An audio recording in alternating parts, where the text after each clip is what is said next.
pilot episode of Ripping on Riptide. Being that this is us showing the second half of the pilot, you really should, if you haven't done so already, go back and watch the first half. That way you'll kind of know what's going on with the plot. Don't be a f***ing idiot. You gotta go back and watch it in the proper order. Yeah, that's right. Alright, let's pick up right where we left off. Murray Basinski, the big computer nerd, he'd just been rescued by Nick and Cody, and he moved into their boat. So now, there's 3 grown-ass adult men living on a tiny little boat in a marina. But they're detectives, which makes them cool. It's time for more stupid TV logic and taking advantage of your dumb audience who doesn't understand how technology works. This shit probably wouldn't fly nowadays because you got your CSIs and your NCISs and all those fucking letters. But back in the 80s, people just did not know shit. What's this? The robot. He's acting weird. He seems kind of shifty. He's got no direction, Murray. Not only is the robot good at communications, he has remarkable dexterity, but he's also a bug detector. Hey, look at that. When we talk, he moves. Why is that? I think it's because of something here on the boat. What do you mean, something here on the boat? He'll respond to any transmitting high-frequency stimulus in a direct response mode. Fellas, can I see you outside for a minute, please? Look at how Murray dismounts the Riptide. What a fucking nerd. Before they can step away and actually get into that whole B-plot conversation about bugs and murders and shit, Can I show you guys something? What? Come on. You're not going to believe this. Murray stumbles onto the main storyline, that, of course, being the Contessa, the sailboat parked next door, crewed by a bunch of sexy prostitutes. There are beautiful girls on that boat. Oh, really? On that boat over there? Gee, Really? No girls? kidding. Didn't know that. Really? Guarded, of course, by the angry, shrew-faced pimp known on the streets of L.A. as Mama Joe. I put in a good word for you guys, too. Nick and Cody are worried about the boss's aura of nerdiness cock-blocking their attempts to get aboard the Contessa and get aboard that ass. So they shut that Murray shit down hard. How do I put this? Look, it's really going to be a lot better if you let us do our own talking to these girls, you see, because that boat there is kind of a project of ours, and it requires very careful strategy. I can't really fault Nick and Cody for this somewhat non-bro-like behavior because, number one, they've got a mission to get aboard that boat, and Murray's f***ing with it. And number 2, they are quite correct. See, it's not without a certain element of danger, and the skipper has to be dealt with very carefully, you understand? It's not just all fun and games. They're dealing with a dangerous criminal organization. They're trying to protect Murray, both his life as well as his virginity. Okay, cool. Situation resolved. Murray, can we... Murray, hello? Now, what the fuck were we doing out here and not a... Oh, yeah, the bugs. Murray, can we talk about the robust for a minute? About him moving when we talk? He said somebody's transmitting, he's picking up transmissions. Well, his transmitter board. Just turn it off, the voice-activated transmitter, and he won't walk when we talk. I would look for it, really, guys. I honestly have no idea what the fuck Murray just said. Obviously, neither Nick or Cody do either. I didn't quite understand it. A bug? A what? A voice-activated bug? Somebody put a bug aboard? You know something, I like to find out who's listening in on the microphone. You would? Because that's very easy. It is? Oh, yeah. It's the simplest thing in the world. It's simply a matter of having a robust find the bug. And we do that by interfacing with the sound sensor module. We'll walk right to it. And then all we have to do is simply attach a high-frequency homing meter to its receiving module, and we can just follow the needle to the receiver on the other end. Look at Murray trying to climb back on the boat like a nerd. Hi, Marie! Hi, good looking. Oh, what the fuck is this? All the hot whores. They're all saying hi to Murray and not Nick. We're gonna see you later. See you later, alligator. Bye! You know what it must be? They must have seen the magazine articles and news coverage about him being an internet millionaire before they were internet millionaires, and because it's the early 80s and that shit didn't happen yet. Yeah, if you think about it, Bill Gates and Steve Jobs were likely still tinkering around in their garages when this show aired. Whatever, bro. I don't know computers. Or calendars. Bye!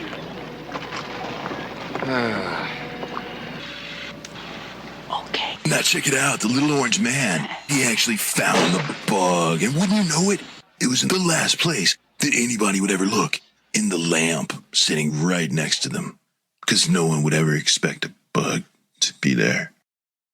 Look at Nick and the robots getting used to each other. You can tell they're going to be fast friends. Jesus, you'd think a tiny little transmitter like that would need some kind of like hub or relay station in order to transmit miles and miles and miles away. Okay, here are the power hookups. Just attach them to the battery, okay? Don't Sure. touch it. Battery?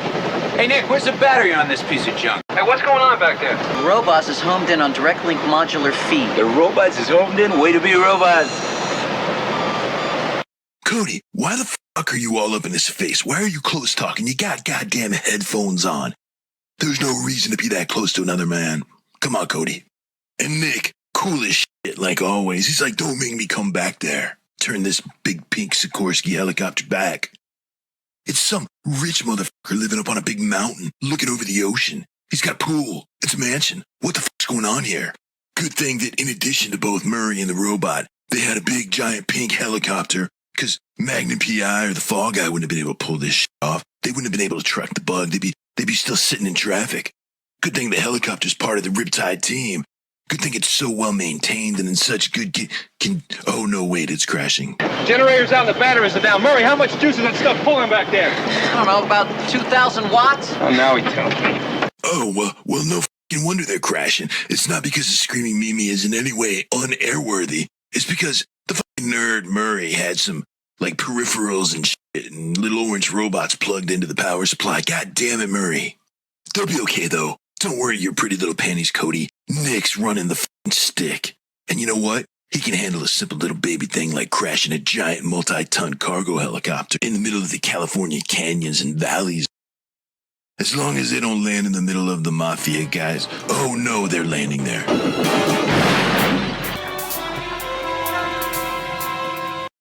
Good afternoon, gentlemen. Shit, it's the Guidos from earlier that were trying to kidnap Kimba. Mama Joe, help me! Quick, Nick, throw a lead diving belt at his head. These are the guys I was telling you about, Mr. Santana. I don't know how they found us, but they did. Oh, we found you because you were using a pathetically outdated transmitting device. That stuff is the best on the market. Nick and Cody are like, Murray, ixnay on the nerd talk, man. Turns out the main mafia guy wants the same thing that Detective Quinlan, Lieutenant Quinlan wants. The trade win. He wants that sailboat. So basically, Nick and Cody have the same mission they had before. Now, they're not just working for Kimba's hot ass, they're working for the mob, too. They've got no choice.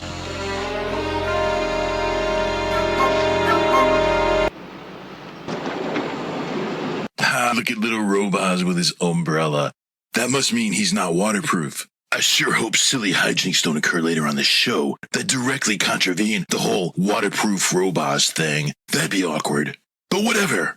Murray probably did the umbrella thing because it looks so damn cute. I've never seen you guys back down before. Nick and Cody are lamenting the whole situation they found themselves in. They just wanted to get aboard that whore boat and get a little bit of that pussy, but now they got this kidnapped hot girl witness victim lady, and they got Lieutenant Quinlan coming after him hardcore, and they got the mafia all up in their shit. What are they gonna do? He's gonna sleep a lot better, isn't that great? Yeah, you know, I'd forgotten how impulsive Buzz is. I mean, how, geeky. He's gonna sleep a lot better, isn't that great? You're goddamn right he's gonna sleep better, Nick. He doesn't have a shared bedroom with another grown-ass man.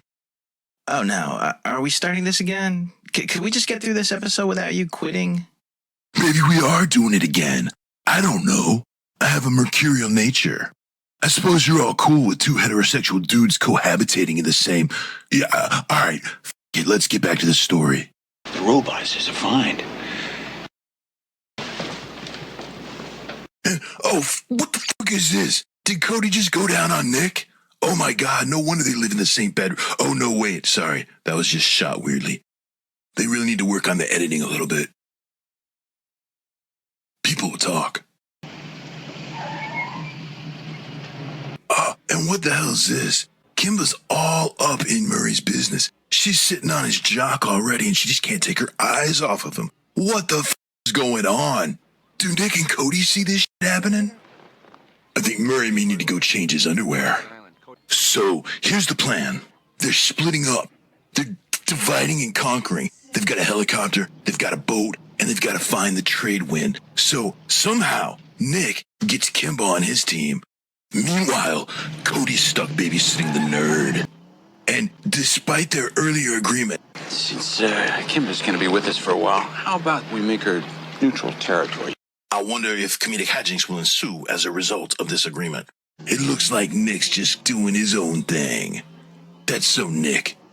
So let's see what his technique is for getting that poon. First of all, he's a PI helicopter pilot and women dig that shit. that's almost as good as being like a fireman or a cowboy or something. And what's he doing? Look what he's wearing. Is he a photojournalist? Is he going fishing with that vest on? And he's got no shirt on underneath it so she can check out the patch. How the fuck can she resist this? Kimba, like most women and also most sane, rational people, This is your helicopter? You like it, huh? expresses a little bit of trepidation in getting aboard the Screaming Mimi, but she just doesn't know the Screaming Mimi like we do. Nick, undaunted by her poor taste in helicopters, proceeds with the plan to get that poon. And also, I guess he's probably going to try to find the sailboat too. But mostly he's going to get that poon. Not only does he cop a feel of those tan thighs when he's buckling her in, but then he engages in some real sensitive girly man bullshit, hoping to trick her into thinking that he's the kind of guy that cares. There's a little ritual I like to do. It's sort of a good luck thing for my combat duty. And what's this aircraft? Meant to fly straight and true through the perils of our journey. I hope you viewers out there are taking notes. Nick Ryder's giving you a master class in getting that ass. Oh, and it looks like she's falling for it. Look at that smile. Sploosh. Am I right, ladies? You're very sensitive, aren't you? You damn right Nick's sensitive. He's so sensitive that he can't even wear a shirt underneath his vest because his nipples will chafe. That's pretty goddamn sensitive. Yeah. Tell me about Cody. Oh, but then that succubus she-beast just totally kicks him in the nuts. Looks like you're gonna have to up your game, bro. Well, I think he's doing much better. We almost lost him last month. Lost him? Yeah, infectious hepatitis. Oh, but then Nick rallies. Look at that. Way to be a bro, man. See, back in the early 80s, they didn't say bros before hoes. They said, trust them with your life, but not your money or your wife. Operation Cockblock Cody. Success. Let's see what's going on with Cody and Murray now. Hey, look, it's that same motherfucker from earlier in the episode. He was the one that was all inquisitive about the boat full of whores, as anybody rightfully should be. But what? Why is the camera following him? That's weird. I wonder if that's like Chekhov's beach bum dock rat situation, right? Chekhov's... Yeah, I get that. It's a reference to Chekhov's gun. That's where if you're going to show a rifle, you have to have the rifle shoot in the third act. Yeah, shut the fuck up. The whole audience knows already what the goddamn Chekhov's gun is. Just laugh at my joke. Cool hat, Cody. Are you doing some gardening? Nah, I give Cody a lot of shit, but he's not all business, so what's he doing here? Not only is he going out to do a massive grid search in a boat. Barefoot Contessa, this is the Riptide. You got a copy, Mama Joe? This is a barefoot Contessa. Come in. But he also decides to put in a call to Mama Joe to see if he can make an appointment for later with the whores.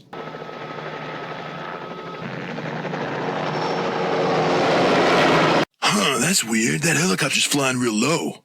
It must be kind of weird for Cody to see a helicopter flying that low to the surface without it crashing. And it's all like, surprise, motherfucker.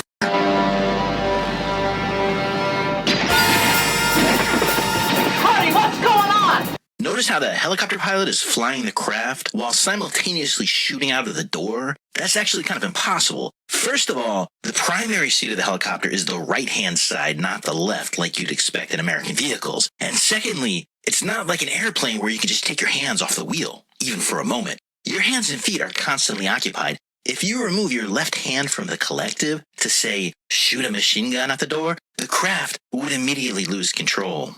So, what, are they using like some movie magic? Is there some actual pilot in there wearing like a Green Man suit, like Charlie from It's Always Sunny? I don't know. We'll have to keep an eye out for the actual pilot snugged up hidden away in the right-hand seat. We'll have to keep an eye out for the pilot. What's this wee shit? This is my show. Get back in your corner, you little minion. We gotta get the shark rifle. The shark rifle, in case they're attacked by a shark that needs to be shot at. Fuck you, Cody. Take that goddamn head off. Well, shit, looks like they're fucked. They might as well just roll over and die. But no, they've got the robots. The robots is like advanced artificial intelligence, and he can do all kinds of cool bug detecting things. Maybe the robots will be able to help him get out of that situation. Let's see what kind of technological marvels they can pull out of his little orange robot ass. Oh, god damn it. Couldn't they, use a laser gun from the robot's shoulder Or like a helicopter jamming electromagnetic pulse. But no, they dress him up in a fucking t-shirt and stupid goddamn hat. And they send him out with a goddamn broomstick under the deck to get shot. Oh, hey, a close-up on the mysterious helicopter pilot. I wonder if that guy looks at all familiar. I can't see around those big, giant, dark aviator glasses. No idea who that is. But nobody could possibly fall for a fucking stupid sacrificial goat ploy. I mean, goddamn, how orange does he think Cody is? But holy shit, the robot pulls it off with his amazing acting skills. Is there anything this robot can't do? Apparently there is. It looks like our little orange buddy can't take a bullet. And can't swim either. We have a robot down. Looks like he's leaving, Cody. He's in the ocean. There's no possible way they'll be able to recover him. It's got to be hundreds of feet deep there. Maybe they could dive after his electrocuted corpse. But no, that would require lead dive belts, and for some reason are all out of them. Oh, but holy shit, the robot floats. He must not be full of a bunch of like metal and circuitry and stuff. He must be hollow. Right, Riptide, right. We buy this. Maybe try putting him in a big giant vat full of rice, because that's how you dry out a cell phone with it. Wow, man, you're really hitting it out of the park today. I'm trying to think of some kind of like wet t-shirt joke about the robots. There's something in there. There's something there.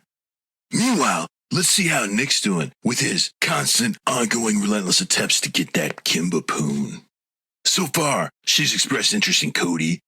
She can't keep her eyes off Murray. The only person she doesn't seem to be interested in is Nick. But does that daunt him? No, fuck no, Nick is dauntless. Tell me more about Cody. Tell me more about Cody. You know what Cody doesn't do? He doesn't wear a cool vest with no shirt underneath it. That's something about Cody. He also wears a stupid straw hat when he's getting shot at by helicopters. Had a bad drug problem in Nam, though. Hepatitis and drugs? I'm bringing him back, Kimba. It's a struggle, but that's what being a good friend's all about. You're a real surprise. When I first met you, I thought you were about to make a fast score. Oh shit, Nick, it sounds like she's onto you. But I like it that you take care of Cody the way you do. Don't lay it on too thick, Nick. There's a subtle line. You don't want her to start thinking that you and Cody are like life mates or some shit. And here's Cody. He's been trying to get Nick on the horn for like the last 15 minutes. Riptide calling in 698. Riptide calling in 698. But every time he says N63 whatever, he forgets to add the numbers from the duct tape from last episode, so Nick has no idea who the fuck he's calling. This is N698, Riptide. Go ahead. What's up? Somebody just attacked it. I couldn't make him though. Cody, kind of leaving out a little bit of information. Don't they teach you to give a good sit rep in the military? I mean, shit, somebody just attacked us. You didn't mention the fucking attack helicopter. Probably because you didn't want to make Nick jealous because that helicopter actually flies and lands. No, sorry, Screaming Mimi, you know I love you. Also didn't mention the fucking machine gun. You left out some facts there, Cody. Nick and Murray and the robots can't be the only ones carrying this whole team. Okay, we're on our way. Be careful. Oh, Nick, you hear that? Cody's on his way. That only gives you a limited amount of time to seal the deal with Kimba. You better get to work. And Nick's all like, oh, another helicopter. That couldn't be anything dangerous, because Cody didn't fucking tell him that there was a goddamn helicopter on their ass. A machine gun. There's no way that could be meant for me, because Cody didn't fucking mention the machine gun. He almost gets his bro killed. Right there, you can totally see the actual pilot of the helicopter in that scene. Well, aren't you smart? Like a little Murray Basinski sitting right here. Huh? Huh? Give you that back. You know you don't have any remote control privileges. Haha. Nick's somewhat slowed down by the air resistance created by his flapping photojournalist vest, but you know what? You gotta make some fucking sacrifices when you're trying to get the pussy. They're shooting at the dirt. They hate the dirt. Holy shit, how are they gonna get out of this one? Guess what? We learned from Speed that intense, shared, dangerous situations and stress can really bring people together. You know what that means, Nick? You're gonna be finger banging soon. What? Go ahead and say it. That line technically was from Speed 2, Cruise Control. Sorry. Good thing she's not having to buddy breathe with Cody. She'd be worried about getting hepatitis. Was that a goddamn rebel yell? We saw the hidden pilot in that one scene, and now you're just shooting a bunch of fucking fishes. I mean, shit, you set out to kill, what, like 4 people and a little orange robot, and the only one you got was the goddamn robot. I don't find your meager accomplishments in any way justify a rebel yell.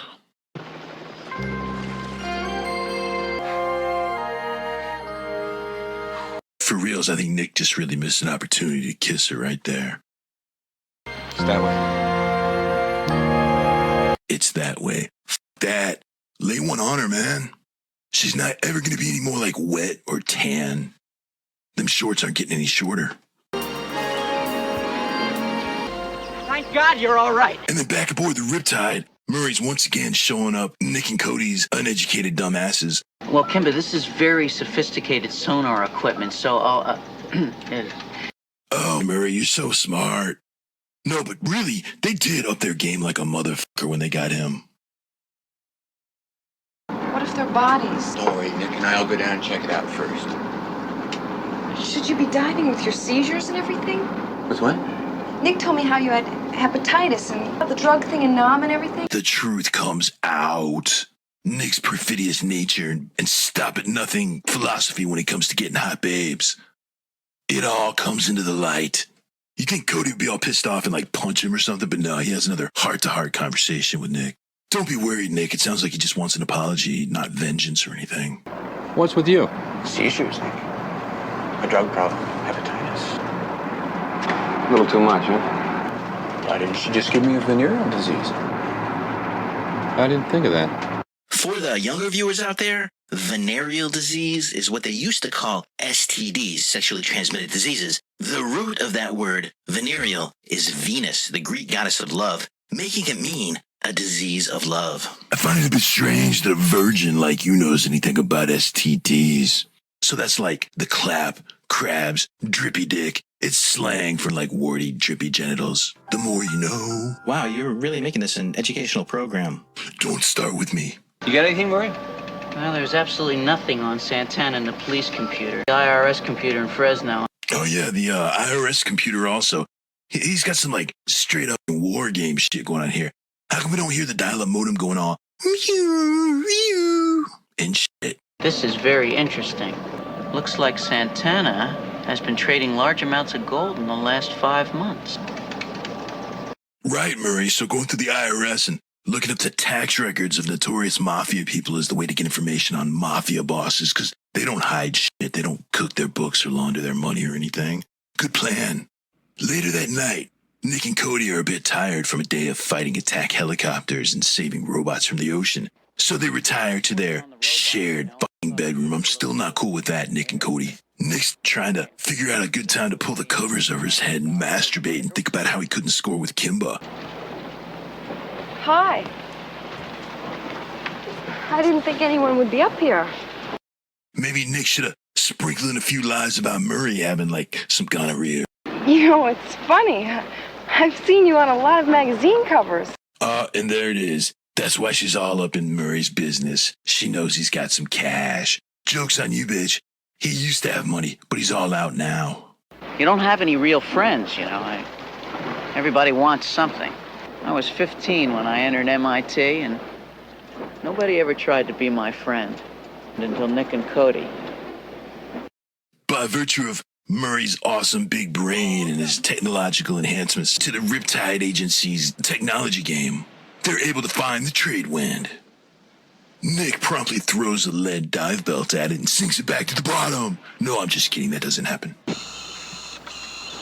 Oh, it's good to see the robots up and around again. We just hook these to the keel, and we'll be able to take a permeability reading, and it'll tell us if it's gold or silver.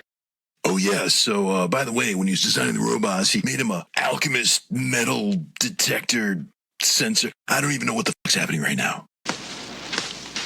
Look at the boss. She's beginning to go for him. Nick, acknowledging the reality of the situation. Go over there and, like, put him in a fucking locker or punch him or something. Don't just, like, give up like Cody would do. There's only one thing that worries me. You're damn right there's one thing that worries you, Nick. If Murray manages to hook up with Kimba, he actually has his own bedroom where he could fuck. How you doing, Mama Joe? Any messages?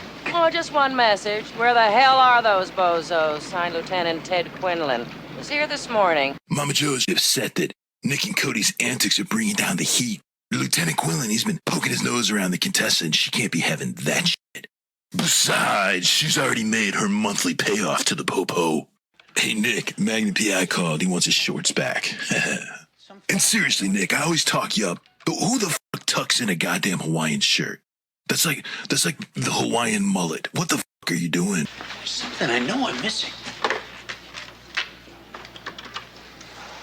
I got it. Is this it? Is this the moment finally where all truths are revealed?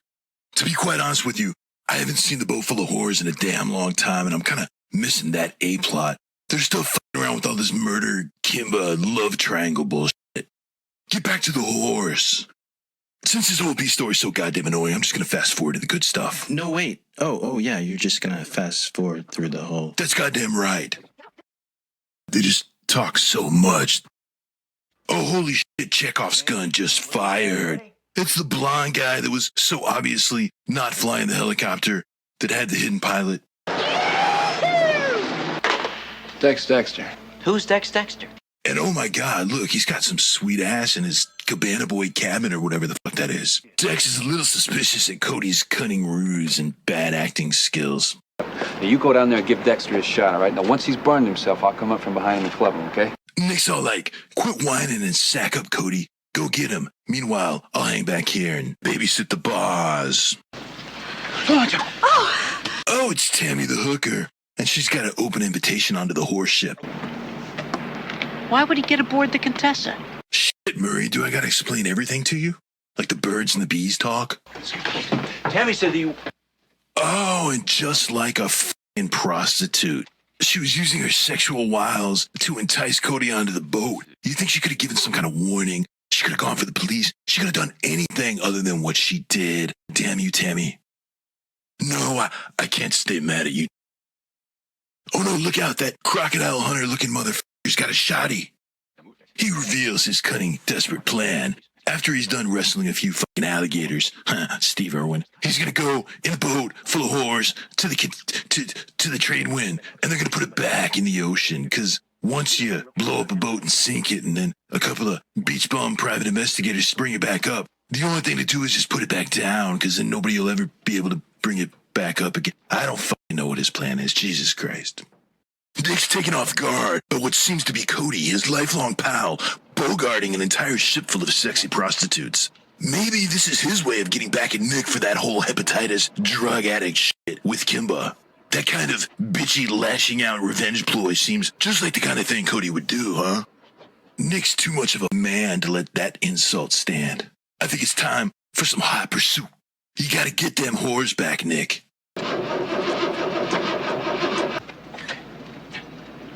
Took the rotor. Cox and all those wonderful Tammys and Teresas go right down. Huh? What's that, Nick? Something about Tammy and Teresa going down on Cox? Cox and all those wonderful Tammys and Teresas go right down. Cox and all those wonderful Tammys and Teresas go right down. That sounds like a pretty fair assessment of the situation, Nick. If you let Cody steal away the entire boat full of whores, they'll be going down on his cock in no time flat.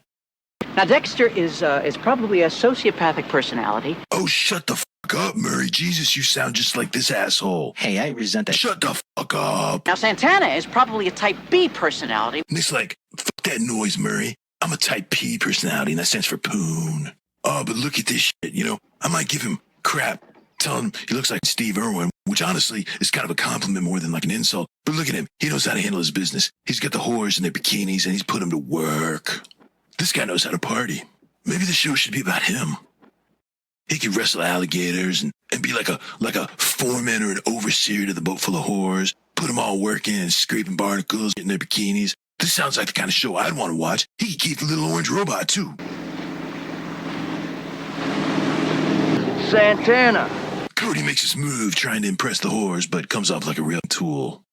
And Mama Joe better watch out. We've already established that she can't take a hit.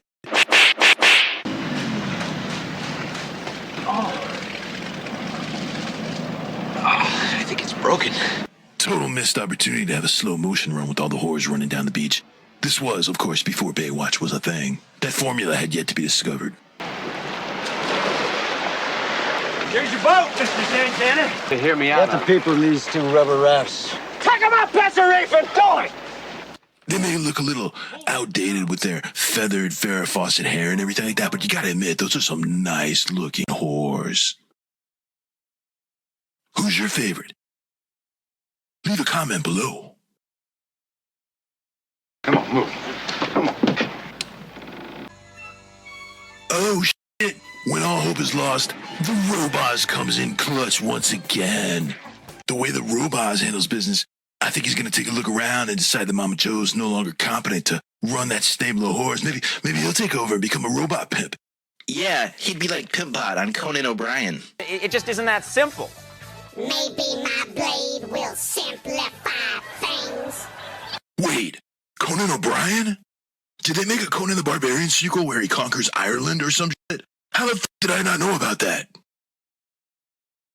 I really can't tell if you're joking right now. Yeah. And look, we got Murray close up on the thumb and fist. I hurt my hand. Looks like you did it with your thumb inside. I did. Why? Because that's how he makes a fist. Running joke achieved again. So, hey viewers, this upcoming action sequence has a lot going on. The original draft of our commentary added an extra half hour to this video, mostly of him just blowing his load at all the guns and explosions. For the sake of brevity and sanity, really, I'm going to do a little bit of fast forwarding of my own. You can't take out the crocodile hunter like that. Look at that f***ing dismount. Yeah, Nick. Chickens with their goddamn head cut off. Commando roll. Commando roll. Cody briefly contemplates trying the same maneuver himself, but he knows he'd never be able to pull it off with the same amount of panache. The asshole with the limp and the pot belly and the Guido Sarducci costume. Commando roll. Speaking of leaving Cody hanging, the whores are so appreciative. Let's watch that scene a few more times.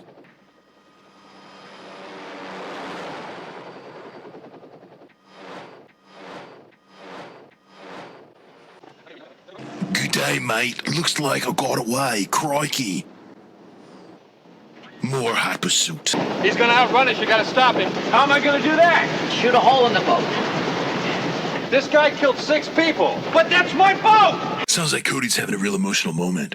The only thing more embarrassing in this situation is if Murray took the rifle and... oh, shit, he's doing it. Okay, all right, that's enough, Murray, that's enough. Okay, Murray. Crikey. Call the Coast Guard. They'll pick him up.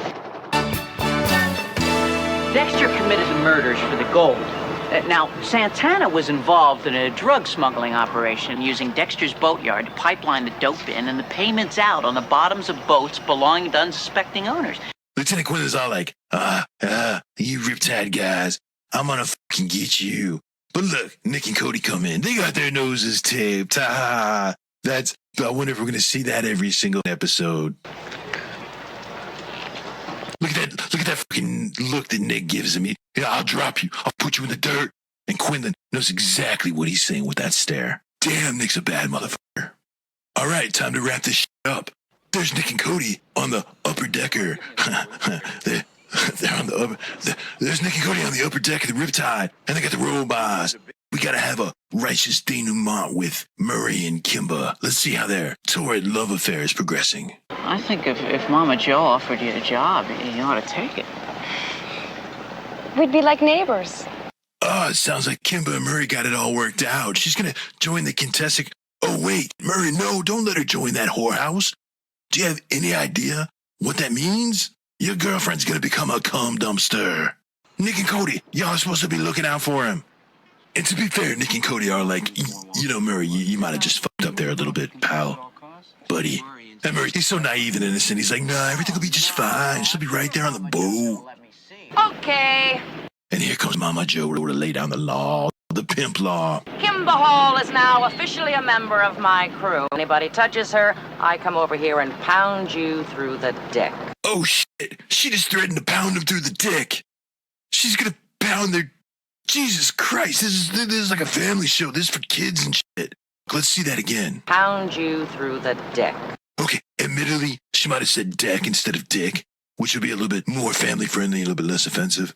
Sorry, Mama Joe. But honestly, she needs to work on her pimp skills. Her pimp hand is weak. She ought to be threatened to pound people through the dick.